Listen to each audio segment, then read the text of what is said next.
ለእግዚአብሔር ቀንቶ እግዚአብሔርን እንደማሳደድ ያለ ምስኪንነት የለም። እግዚአብሔር ግን ይህንንም ቅንዓት ያከብረዋል። ላጥፋ ብለው ካጠፉት ይልቅ ላልማ ብለው ያጠፉት ከእግዚአብሔር ምሪት ይቀበላሉ።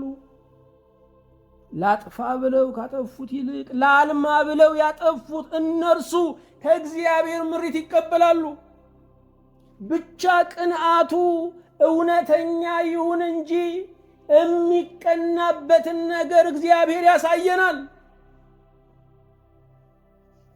እግዚአብሔር እውነተኛ አማኞች ነን ብለው መንፈሰ ቀዝቃዞች ከሆኑት ይልቅ እንደ ጳውሎስ ላሉ ቀናተኞች ምሪትን ይሰጣል።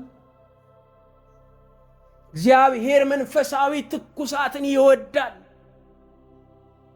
እንደ ብረት የቀዘቀዘ ማንነት ከእግዚአብሔር ጋር ህብረት የለውም።